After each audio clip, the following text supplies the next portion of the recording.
ओ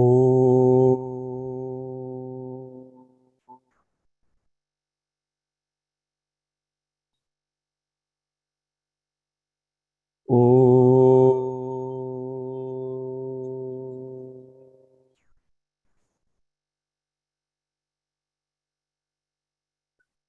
ओ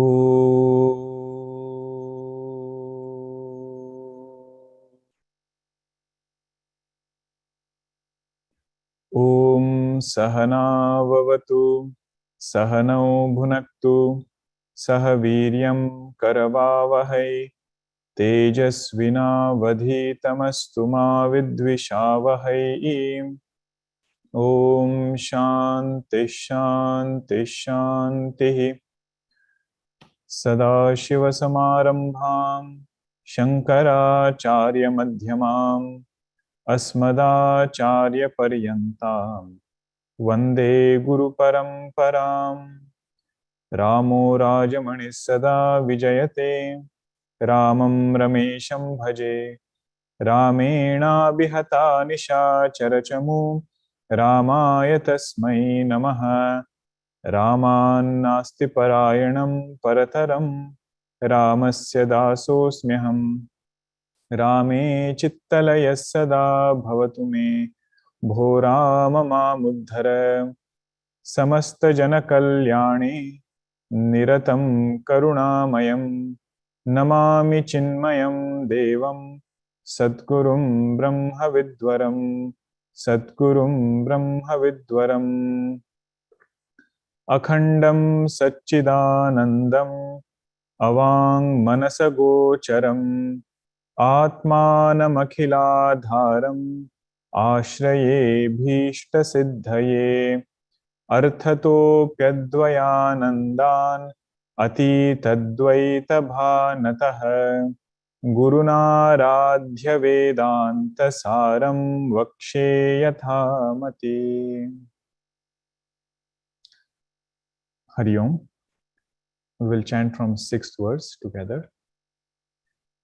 Adhikari tu vidivat adhita veda vedangatvena apatatah adhigata akhila vedarthah asmin janmani janmantareva kamya nishidhavarjana purassaram नित्यनैमित्तिक प्रायश्चित्त उपासना अनुष्ठानेन निर्गत निखिल कल्मषतया नितांत निर्मल स्वान्तः साधन चतुष्टय संपन्नः प्रमाता काम्यानि स्वर्गादि इष्ट साधनानि ज्योतिष्टोमादीनि निषिद्धानि नरकादि अनिष्ट साधनानि ब्राह्मण हननादीनि नित्यानि अकरणे प्रत्यवाय साधनानि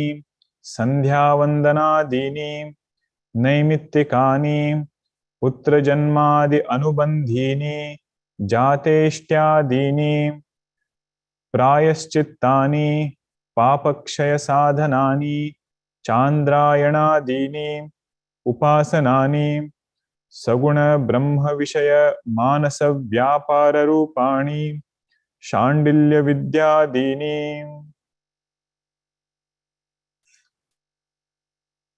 Everything is in plural, that is why ब्राह्मण हननादीनि ज्योतिष्टोमादीनि संध्यावंदनादीनि, last is rhyming. So this is the portion we had seen in the last session, where Swami Sadanandji is giving us the path, laying out the path of how a student of Vedanta is formed. In Vedanta, Brahma is always Siddha. Means that pure consciousness is ever present, that is who we are. We don't have to go and attain it, nor do we have to purify it, nor modify it, or do anything to that Brahma. So if Brahma is ever attained and it is ever pure, then what are we trying to do over here? We say we are trying to purify this mind so that we come to appreciate our nature as Nitya Shuddha Buddha Mukta, that Shuddha Chaitanya, which is ever liberated, doesn't have any conditionings. That Brahma I am. So whenever sadhana is done, sadhana is not for doing siddhi of Brahma. Sadhana is for doing siddhi of Shuddha Antakarana. Siddhi means establishing. And Antakarana, or this mind on the other hand, one cannot say it is already pure to begin with. It's like how we say, I am already Brahman to begin with. We cannot say, this mind is already pure to begin with. Although it is made from sattvic aspect of 5 elements, but inside that mind, so many things have been fed, so many things are there. So the process of beautifying that mind is this portion. Maharaji would say, everybody is Paramatma. In Hindi would say, Paramatma to sabhi hai, हमको महात्मा बनना है. Paramatma to sabhi hai means what? Everybody is Brahman to begin with. But if at all we have to become something that is having these qualities of a sadhu. Student of Vedanta only, there are different names given to the student. Somewhere it is said Bhakta Lakshana. Somewhere it is said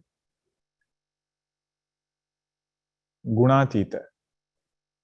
Gunatita will be pointed in different way, but Bhakta Lakshana is more prevalent. In 16th chapter, Bhagavan will point it out as Daivi Sampatti. So all of them are the same. How did this come? It came by living our life well, doing our karmas in the right way. Okay, so that was what we had seen. And Bhagavan says not to be very anxious also about seeing the result of this, doing this 4 karmas and letting go of Kamya Nishiddha. He says don't be very impatient to see that result. Because doing karma is in our hand.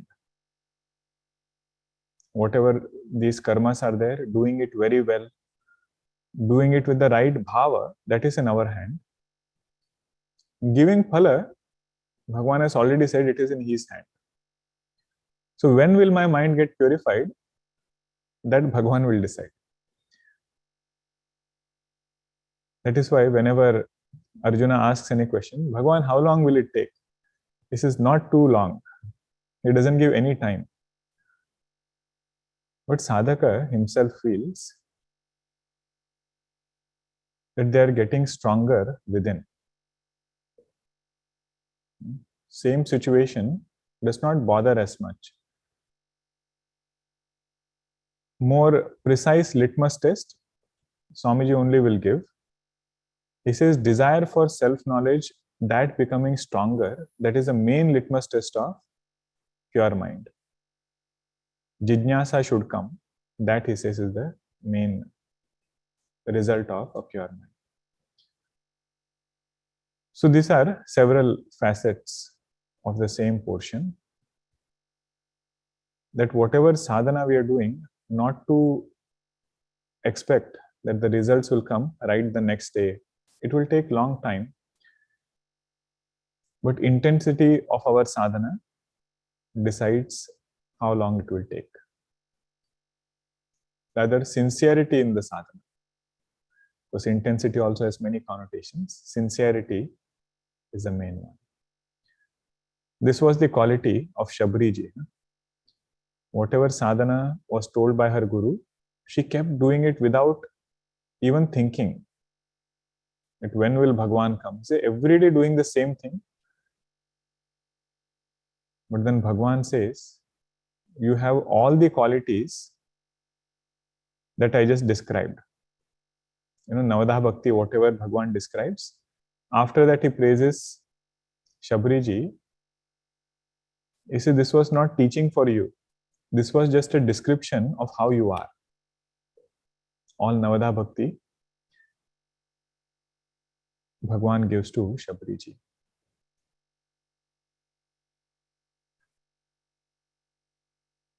And then we saw just the definitions of each karmas. Kamya karma, Nishiddha karma we saw.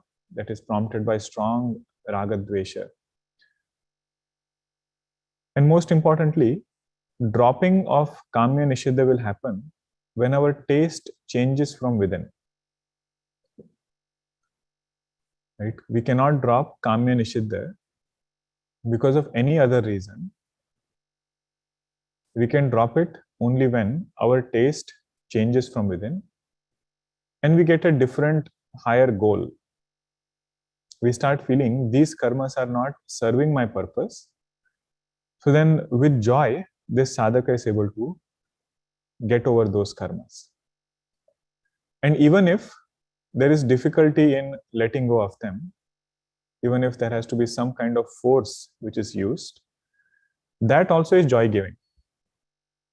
It will not become suppression. It will not become some kind of, mind is just being told to stay away from something. Not in that sense. Why? Because internally, this sadhaka wants to overcome those karmas. Overcome the taste for those karmas. And this we see in our life also, that whatever was giving us joy so many years ago, if we have gotten into a good sattvic routine, study groups are there, Shravanam is there, our own Swadhyaya is there, then the same things which attracted before will not be so appealing right now. So that is what one has to blossom more and more. Then we came to 4 karmas which should be done: Nitya, Naimittika, Prayaschitta and Upasana. So there were some questions asked on a similar topic. One thing to notice in whatever we discussed, right? Karma from outside cannot be labeled as good or bad. If you just look at the karma externally, that karma, you cannot put it in Kamya karma, you cannot put it in Nitya karma, Naimittika karma, just by the external appearance. Most important is, with what bhava are we doing that karma? So when we use the word kartavya, it is actually talking about kartavya buddhi. Kartavya buddhi is inside. Externally, a person might be doing a particular action, but whether that action falls under kamya or nitya depends upon what buddhi is there inside. If it is kartavya buddhi and devotion to Bhagavan, then it will fall under nitya karma. But if kartavya buddhi is not there, some bhoga buddhi comes or some other buddhi comes, then it will fall under kamya karma. Now the question was, in the world, those are the main prompters of action, right? Either it is recognition. Kamya itself is considered to be prompter of action. So if you don't have kamana, then how are you going to do that action? Recognition might be there or some other prompter. So that is why we discussed what Bhagavan Krishna said in Bhagavad Gita. He said that is there. I don't dismiss the point that kamana, is not the prompter. He says kamana is very well the prompter. Desires are prompting us. But he says we should also not dismiss the fact that prompting into action can happen by kartavya also. Right? Person can be still engaged in that action with this idea that I'm doing this because it is my duty. Not for any other reason, but out of this kartavya buddhi, my Bhagavan has chosen me for this work, that is why I'm doing it. And his prayer is also that Bhagwan, externally, whatever I get, that is good. But what I really want is more devotion and more depth in my mind, so that I become student of Vedanta. So that is where Bhagwan Krishna classifies into Sattvic karma and Rajasic karma. Right? So Rajasic karma is not Nishiddha karma. Nishiddha karma separately he describes. But Rajasic karma is that which is prompted by strong likes and dislikes or some worldly gain. He says, O sadhaka, we can also have the same karma used for a higher purpose and shift or graduate from Rajasic karma to Sattvic karma. And Sattvic karma, the prompters are Kartavya Buddhi and devotion. Okay. So that was with regards to Nitya karma. And Sandhya Vandanadi was also pointed out, mainly from the standpoint of having some practice that we do every day, even if we don't like pushing the mind to do it, so that it gets into the routine. Okay, that was Nitya. Naimittika, occasional duties which come our way. Prayaschitta was that whenever there is paschattapa, whenever there is some regret in the mind, doing some nama japa, doing some prayaschitta karma, by which this mind can go back to the previous state. Okay, that was prayaschitta. There was a question, can prayaschitta cancel the effect of previous karma? Can prayaschitta, like if somebody says, some karma is done and result of that karma is going to come. So can somebody do prayaschitta to cancel the result of that karma? So here what he said is, prayaschitta will make sure that whatever result of that karma has to come, it will have the antidote, the complementary good thing which has to happen, that will also be there right at that moment. Means if I did some karma because of which I have to get a flat tire, okay, let us say while going somewhere. So flat tire, it cannot avoid. I cannot avoid that flat tire because it is karma phala, it is ritam. It will come no matter what. But because of this prayaschitta which is there is a possibility that help comes right away. And then minimum damage is done. And on another hand, there is no regret in the mind. Why did this happen at this time only? I wanted to go to that place. Everything was going per plan. Why did this happen to me at this time? So that bothering thought is also removed. So that is the power of Nama Japa and Prayaschitta. But most importantly, as we saw, it removes the tendency for committing further, future mistakes. That is the main result of Prayaschitta. That is why Shukdevji Maharaj said, devotion to Bhagwan and Katha Shravanam is the best Prayaschitta we can do. But in other places we see, Nama Japa also is pointed out. Japahu Jai Sankara Satanama, Hoihi Hrudaya Turata Bishrama. Bhagwan Vishnu told this to Naradji when he got so angry at Bhagwan and did so many things. He says, go and do Lord Shiva's japa. Because Naradji had asked for prayaschitta. He said, what can I do so that my chitta can become before this entire Maya Nagri that you created? So then Bhagwan gives this sadhana, Nama Japa sadhana. Then came Upasana, which if you just read the definition, it's a technical definition. Saguna Brahma Vishaya Manasa Vyapara Rupani Shandilya Vidyati. In simple words, Upasana means bhakti. Upasana, the other name is devotion or bhakti. But then why is it classified separately? Why don't we say Sandhya Vandanam is also Upasana? Nitya Karma, we saw that Sandhya Vandanadi was given.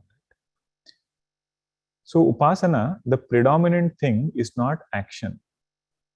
Means we are not doing some physical action outside. We are just taking our mind closer to Bhagavan. That is why you see the definition, Saguna Brahma Vishaya Manasa Vyapara Rupa. Not Sharira Rupa, Sharira Vyapara Rupa. With physical body, if we do some actions, that is also one type of devotion, but Upasana specifically refers to basking in Bhagwan's glory, Bhagwan's gunas, taking this mind closer to that. And we will realize, if it is Sharira Vyapara, right, it is easier to start. Means if I say, I want to exercise every day, or I want to walk every day, it is Sharira Vyapara. So you just start walking, and you will continue for whatever time you have decided. Although even that becomes difficult, but still it is easier. Easier what? Easier compared to Manasa Vyapara. Try to think about one topic. First of all, thinking about that topic also is difficult sometimes. But to consistently think about it for a long duration needs lot of inner strength. Manasa Vyapara Rupani, it is said over here, but we have to appreciate how to bring this sadhana in our life. Right? So how to start even this Manasa Vyapara? Because we realize it's not easy. So it is said, Navadha Bhakti Prasanga is the best portion for this. In Bhagavatam it comes, and in Ramcharitmanas also. The first step in our Manasa Vyapara is Katha Shravanam. Shravanam Kirtanam Vishnoho Smaranam Pada Sevanam. So first one is Shravanam. Wherever we get opportunity to listen to Bhagavad Katha, now this is devotional, not Vedantic teaching. This is more for Upasana. So there, making sure that we listen to it with lot of rasa. So much so that in our heart, there is a thought, there is a conviction that I want to know Bhagavan more and more. Also, this sadhaka comes to appreciate that Bhagavan is not somebody sitting somewhere. He is an active contributor in my life. Today I have to start my work. So many things have to get done. So many years have gone by. There was somebody who was silently taking care. More we appreciate this fact and realize that it is the same Bhagavan that Ramayana is talking about. Same Bhagavan that Bhagavatam is describing. Then this mind turns towards the Lord. Once that taste has come, rasa has come, then it will start thinking about Bhagavan more and more. We should ask ourselves, throughout the day, what are the things that we remember? What thought comes in our mind naturally, again and again? Just those things which we have, lot of love for, that thing only comes in our mind. Wherever our taste is, that Vishaya comes in our mind. So it is said, if we have that rasa in Bhagavan, so Bhagavan's gunas, Bhagavan's leelas, they only will come. Okay, this is more about how to start. Manasa Vyapara, if somebody really tries to do it, they will come across this difficulty. That external action is easy to do, but just sitting down in one place and thinking about Bhagwan's guna, Bhagwan's form is so difficult. So the starting point is Katha. In all other practices, they will help in this. But this is more, meditative in nature, contemplative in nature, not physical or action oriented. That is the difference. Okay. But now somebody says, I can start it, that is okay. But how should I sustain it? Because throughout the day, I cannot sit in one place and meditate. I cannot just keep my mind in Bhagwan in that sense. So Bhagwan Krishna says, I will help you. Says, I will explain everything in 10th and 11th chapter of Bhagavad Gita. Most importantly, in 10th chapter, Vibhuti Yoga, Bhagwan says, whatever you know of me, or in whatever way you know me, I alone am appearing in this entire creation. In different things, Bhagwan says, this is who I am. Pavanaha pavatam asmi. I am this air which you just see around. That air is me only. Same Bhagwan on whom I meditated, the same Bhagwan, is there all around me. Now these are upasanas. It has to be done with lot of shraddha. First, Vishwasa should be there. Means this conviction that Bhagwan is. And that conviction comes when we just look at our life.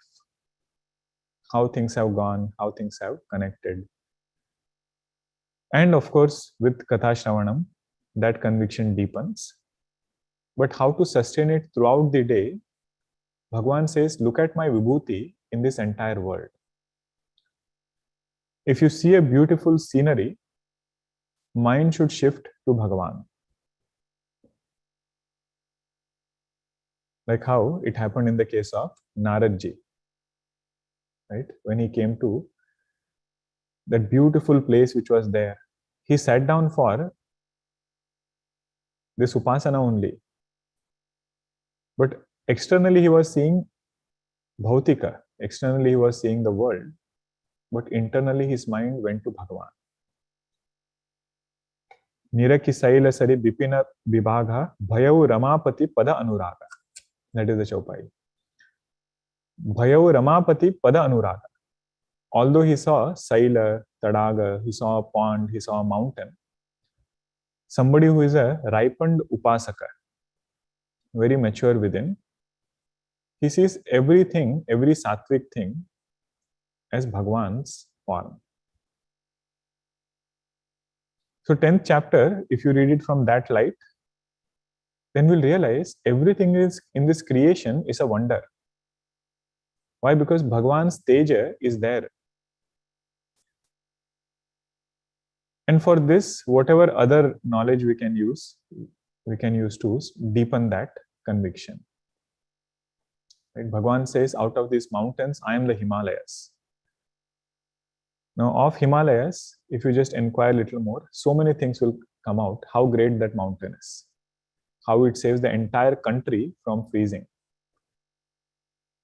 Southern part of Himalayas, whatever that cold winds are coming, that is blocked. Sometimes when sadhakas come here who are having a very scientific background, which I don't have as much, so I thoroughly enjoy listening to wonders of nature, but not from a purely scientific perspective. Scientific perspective is there, but it is sweetened with devotion. Simple things, even this body, how it is working.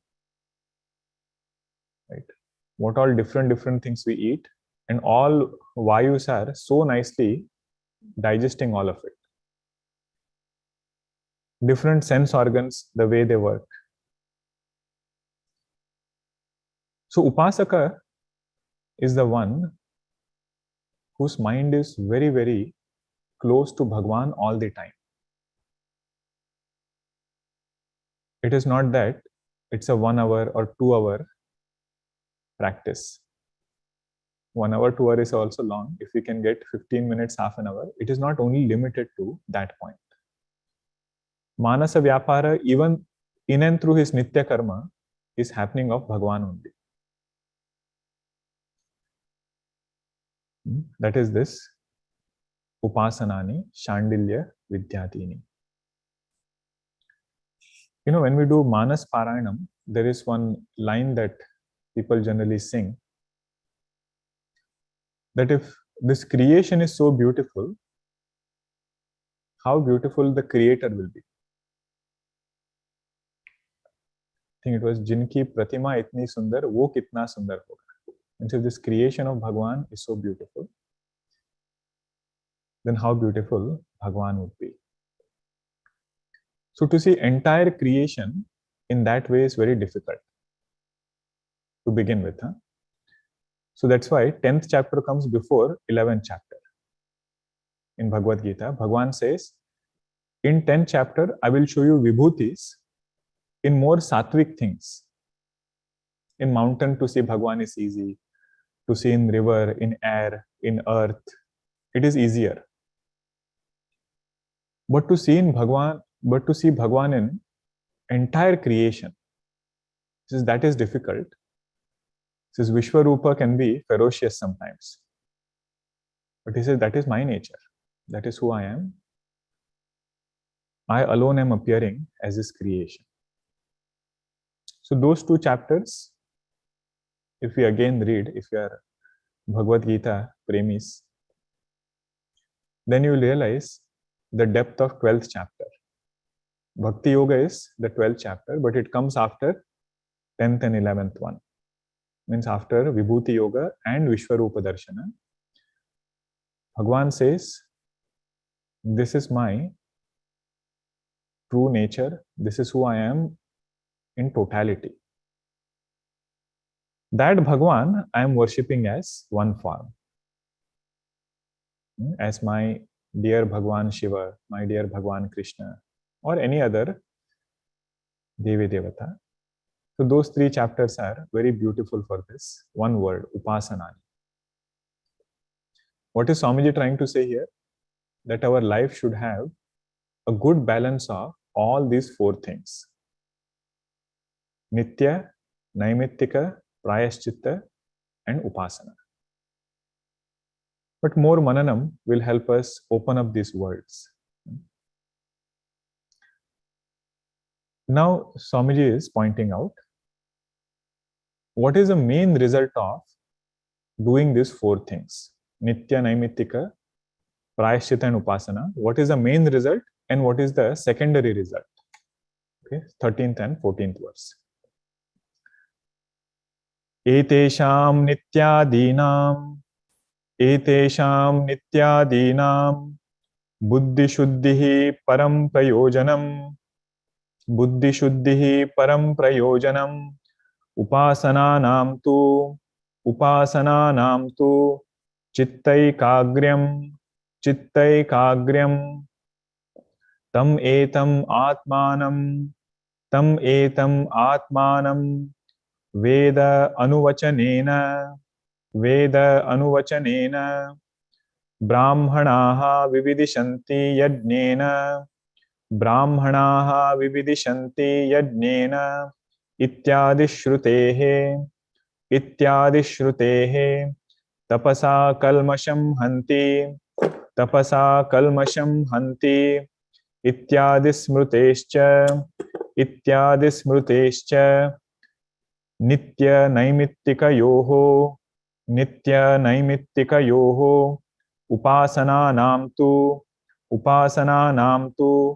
avantara phalam pitruloka satyaloka praptihi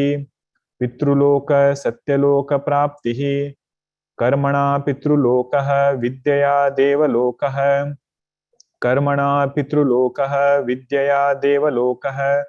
ityadi shrutehe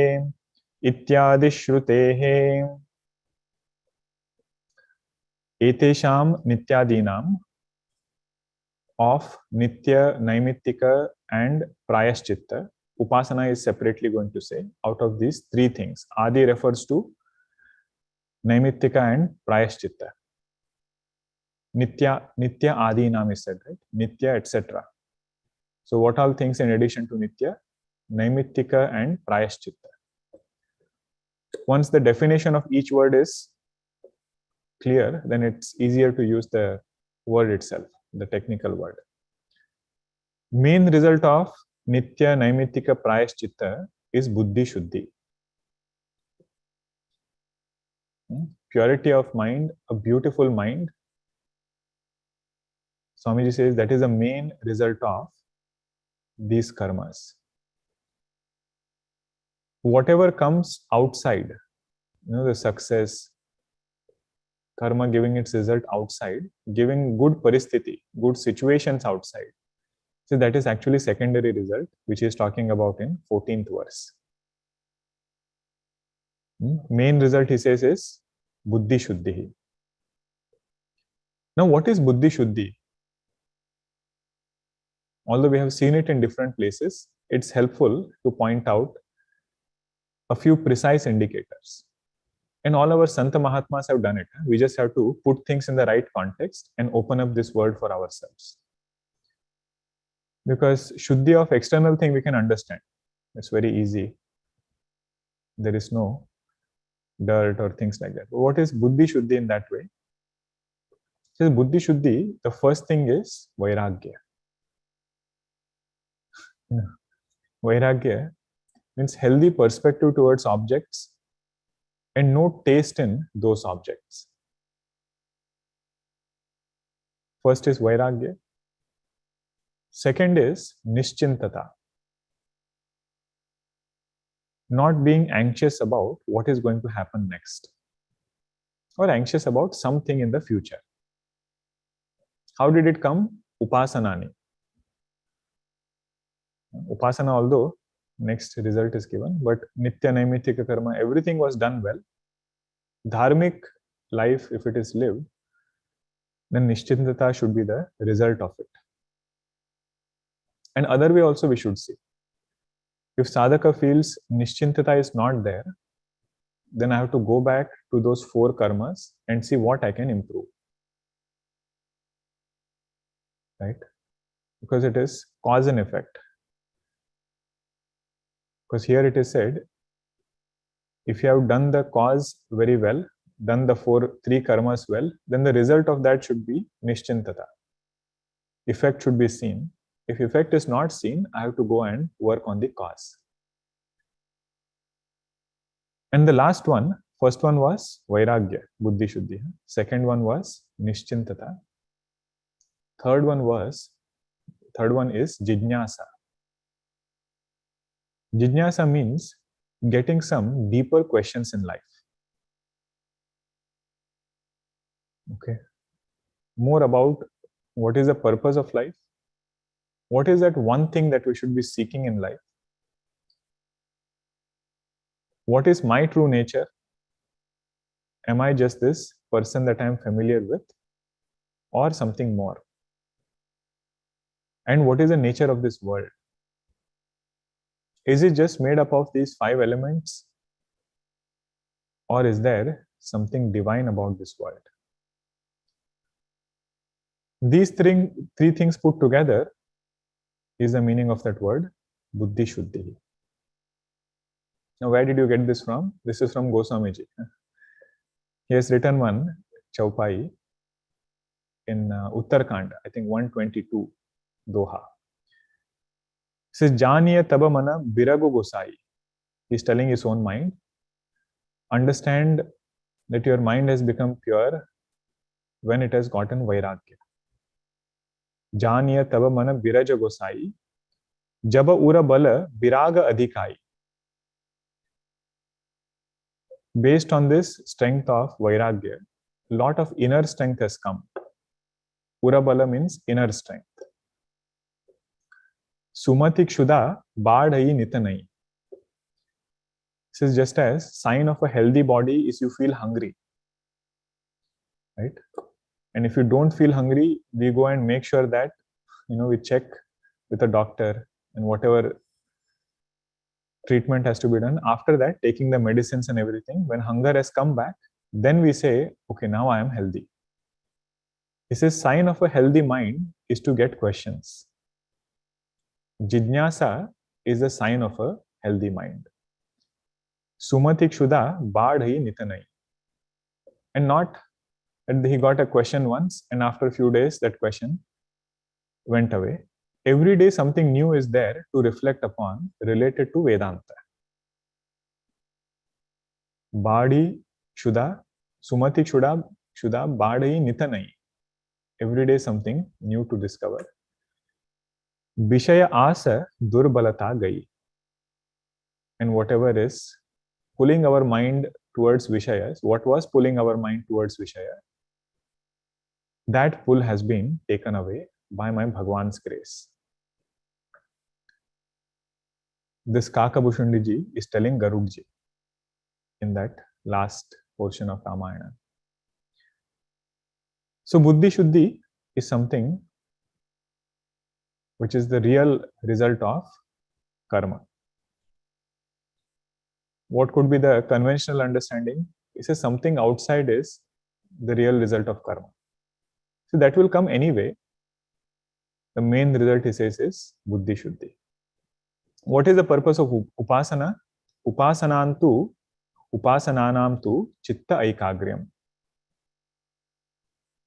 Chitta Aikagryam, literal meaning is being able to put the mind in the same altar for an extended period of time. Not getting fixated by an object. That is not concentration in, according to Vedanta. Different thoughts are coming, but it is related to the same topic. That is called as Aikagri. If you say he is a very focused scientist, that doesn't mean he is just having one thought, right? That means he is able to put his mind in the same topic in very systematic way. Similar thoughts about that topic are rising in his mind. That is when we say this is a focused person. Focused musician means what? He doesn't just sing one swara, right? But when he sings, his mind is just in music. Like that, Upasana is when somebody sits near Bhagavan, when somebody is doing Upasana, and they do it well, the result of that is they are able to absorb their mind in Bhagavan. That is called as Aikagryam. Now, this is the literal meaning of that word. The deeper meaning of Chitta Aikagryam is, Aikagryam means one, right? Having single pointedness. Having Bhagavan alone as our Ashraya. Says that is a result of Upasana. Bhagavan is the sole Ashraya of this person. Does that mean he will not do other things? Means if he is not feeling well and has to take a medicine, will not take it because Bhagavan is Ashraya. He says, no, not in that extreme sense. Whatever is taken, whatever is done, is still being done. But inside, he knows whatever has to get accomplished, that will be only with Bhagavan's grace. And this we see, in world we have so many supports. We feel this person will take care, this person will solve all problems.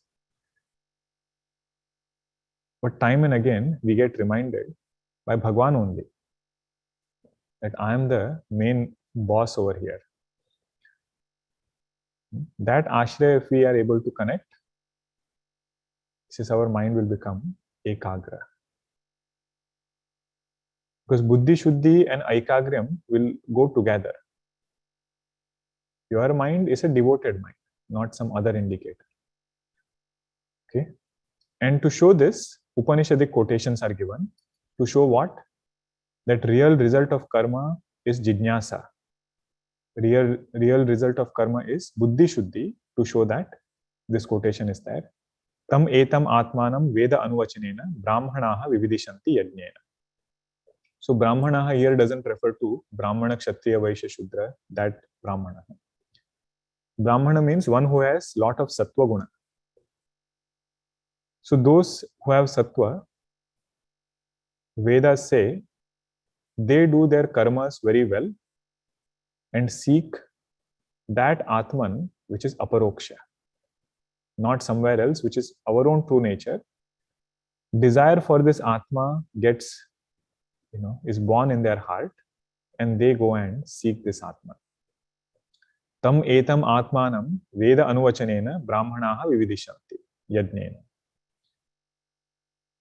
Okay, they desire to know this Atma. Why? Because that jijnasa has come in their heart. And then Manusmriti is quoted, tapasha kalmasham hanti. That by doing tapasya means nitya naimittika karma, by doing it well, all kalmasha is washed from their heart. Later part is also there, vidyaya amrutam ashnute. In Manusmriti, that is the later part. Means through upasana, they get, aikagram. They get that buddhi shuddhi and also ashraya buddhi in Bhagavan. So that this is to show that whatever Sadananji is saying, it is not his own intellection. He is quoting Veda mantras, he is quoting Smriti to establish that point. What is Avantara Phalam? Avantara Phalam is secondary result. It says Nitya Naimittika Yoho Upasananam tu Avantara Phalam Pitruloka Satyaloka Praptihi. Going to higher worlds like Pitruloka, Brahmaloka, they are secondary results of karma and upasana. Secondary result means if it is there, it is well and good, but that is not what it really is for. Example is given of a tree. What is the mukhya phala of a tree? So that fruit which is there, that is the main result. Now tree can give shade also. It can purify the air. The leaves can purify the air. The wood which is there, that is used sometimes after that tree has fallen down. So those things which are there, giving shade, purifying the air, that is called as avantara phalam. Secondary result, but main result is that fruit which is there. So this is an example, don't get stuck with the example. The main point is to show that if we are doing our karmas well, result of karma is inside, not outside.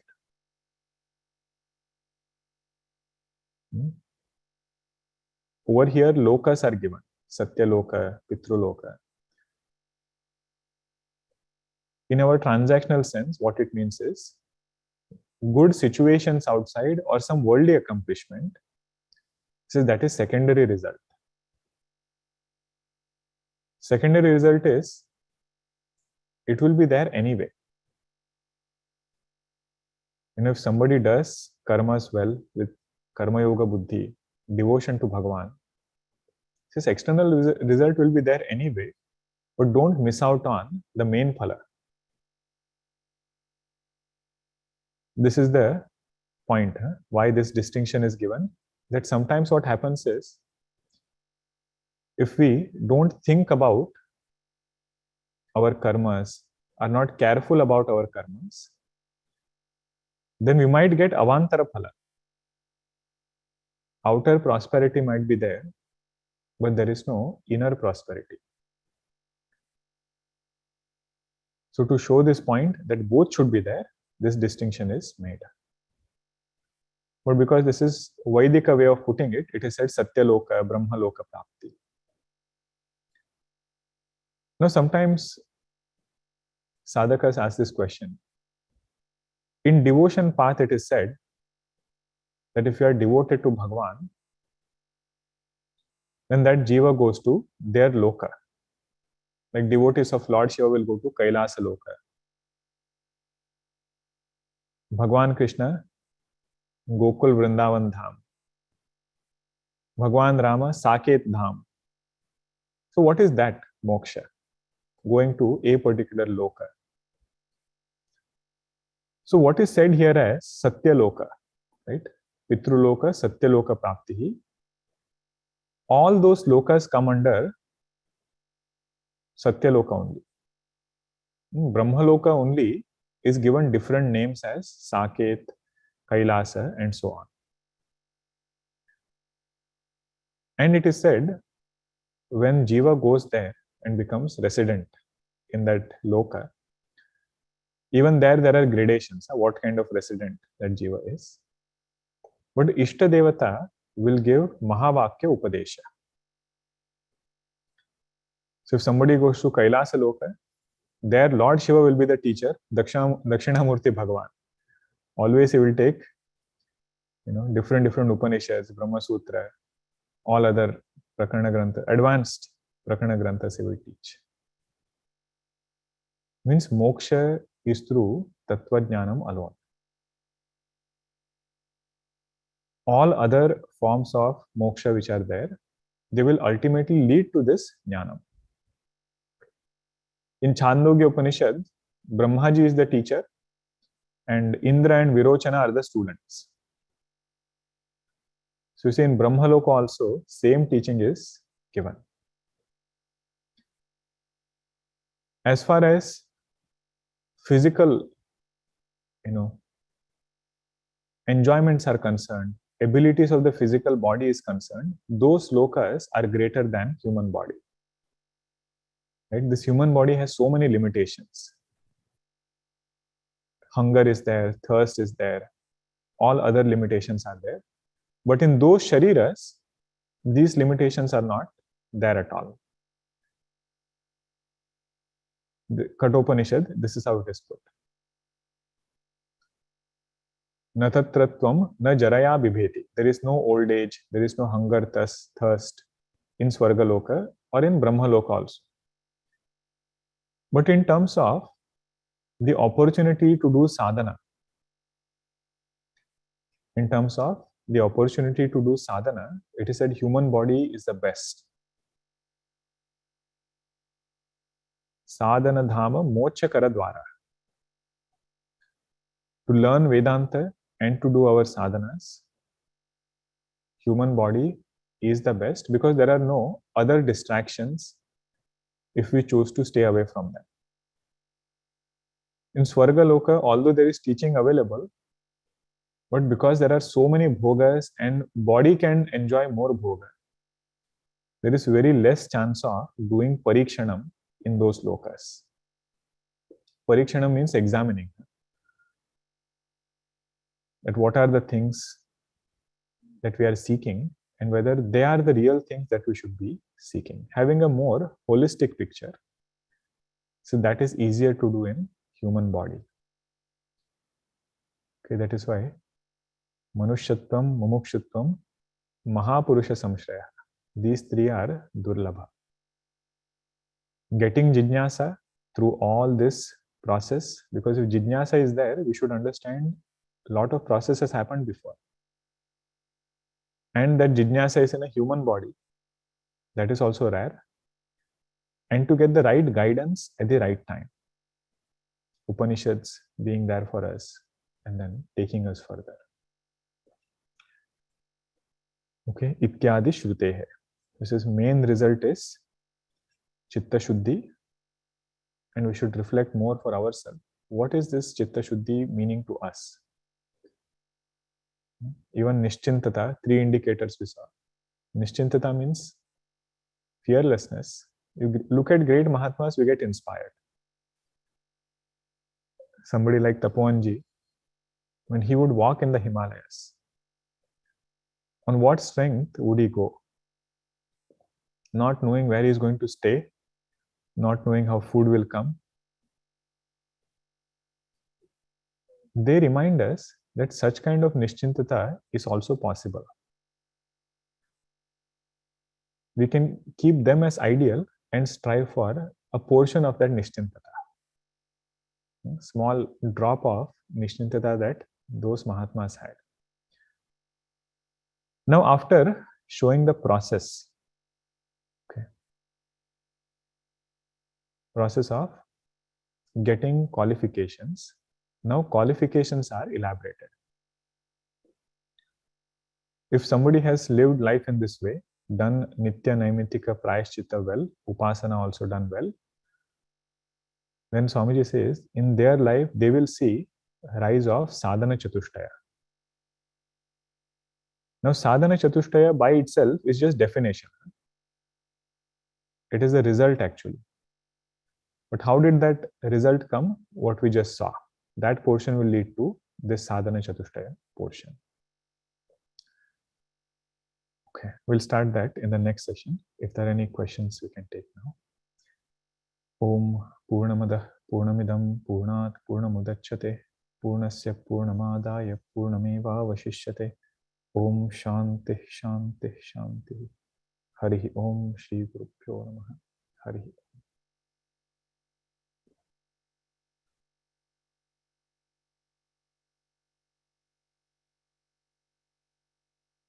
Okay.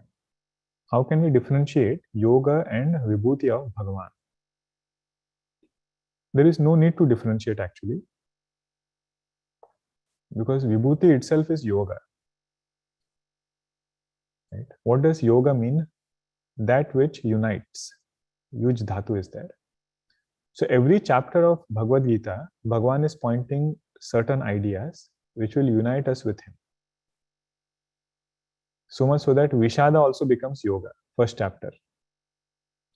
Second chapter he says Sankhya Yoga. Third is Karma Yoga. Like that, there is Vibhuti Yoga. So knowing Bhagavan's Vibhuti, we will come closer to Bhagavan. But Bhagavan alone is appearing as this creation, different parts in this creation. That is his Vibhuti, his brilliance. So we don't need to distinguish in that sense.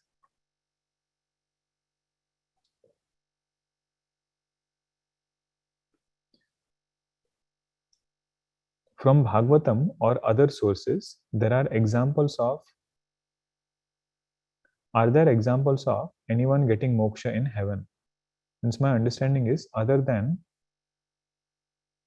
lokas are suitable only for bhoga and no yoga. Well, there is predominantly bhoga, but it doesn't mean nobody has gotten moksha there. Because in Chandogya 8th chapter, Indra is Jivan Mukta. Indra was the student who came to Brahmaji. In next Kenopanishad class, we will see this story. Bhagwan Shankaracharya writes it in Bhashya. So Indra comes to learn along with Virochana, and Indra stays there, persists, reflects on the teaching, does mananam, and then he gets moksha. He realizes that I am that infinite truth. So there are examples.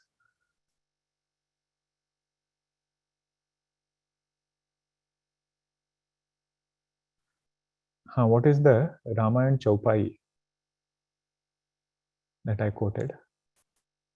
I have a feeling it was 122 Doha, first Chaupai. I'll get the exact number in the next class. Okay. But I'm glad you are going back and looking at the Chaupai again. That's when we will come closer to it. Okay. Hari Om everyone. Om Shanti Shanti Shanti. Hari Om Shri Gurubhyo Namaha.